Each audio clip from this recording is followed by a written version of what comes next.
오늘 만두 이야기는 무보직 생산 향상수당 당당히 요구하자입니다. 우리는 철외노동자 제12-4호에서 임금과 관련한 노사 간 치열한 다툼을 소개한 적이 있습니다. 통사임금 산정을 위한 소정근로시간과 상여금 600% 기본급화는 결과적으로 사측의 성과로 규결됐습니다. 오늘 소개하는 사례는 이와 유사하게 노사 간 소송 또 사측의 전략이라는 점에서 공통점이 있고 노동자의 성과가 있다는 것이 특징입니다. 노사 간 끝장 소송을 장담했던 통상임금 얘기인데요.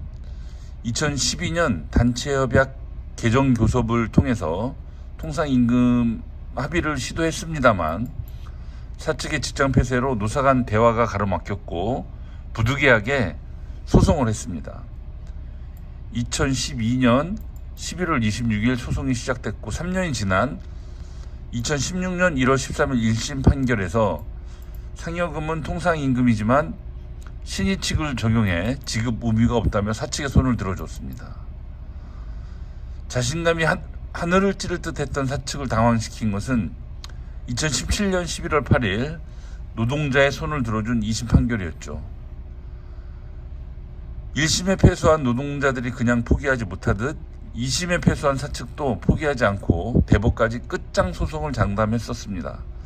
하지만 판세가 불리하자 사측은 2019년 교섭에서 합의를 시도하여 2심 판결의 80%로 합의했습니다. 통상임금 소송은 대법에서 2020년 6월 11일 최종 승소하면서 마무리됩니다. 보직 직계장 OT 10시간. 이 문제는 사측의 공세고 전략이었습니다. 통상임금 소송이 노동자의 승소로 마무리되자 이를 만대라도 하듯 사측의 공세는 계속되었는데 희망퇴직과 주물공장 외주, 미래성장동력 HL 클레모브 물적 분할, 국내 공장 물량 양극화로 인한 3교대 추진 이런 것들이었죠. 임금과 관련한 공세로는 보직 직계장에 대한 고정 OT 10시간 지급입니다. 보직 계장 수당이 이미 있기 때문에 교섭에서 다룰 수 있음에도 불구하고 사측은 5월부로 강행하고 추후에 교섭에서 승인을 받았죠. 이에 우리가 요구할 것은 2012년부터 15년까지 누적 생산성 향상 약 40.8%에 대한 보상입니다. 무보직 생산 향상 수당을 당당히 요구하자는 얘기죠. 기득권 양당에 속지 말자. 오늘 3월 9일은 20대 대통령 선거일입니다. 대선 후보 지지도를 보면 불과 5년 전에 탄핵한 박근혜 대통령과 그 정당이 당선된 가능성이 높아졌습니다. 촛불 함성을 등에 업고 당선된 민주당은 지난 5년 동안 세월호 진상규명도, 부동산 정책도, 남북관계 개선도, 공공부문 비정규직 정규직화도, 검찰개혁도 무엇 하나 제대로 이뤄내지 못하고 윤석열을 유력한 대선 후보 반열에 올려놓았습니다. 국민의힘과 민주당 이런 도돌이 표는 이제 그만하자라는 얘기입니다.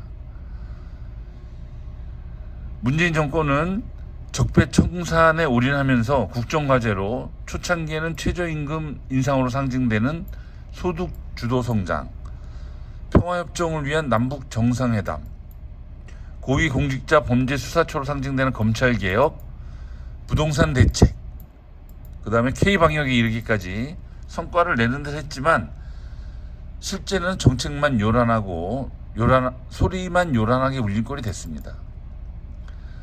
홍세화 씨는 거짓 진보 보수의 정치 지형을 바꾸자라는 칼럼에서 기득권 정당의 본질은 국민의힘은 하면 안 될 일을 주로 하는 정당이고 민주당은 해야 할 일을 거의 하지 않는 정당이라고 꼬집었습니다.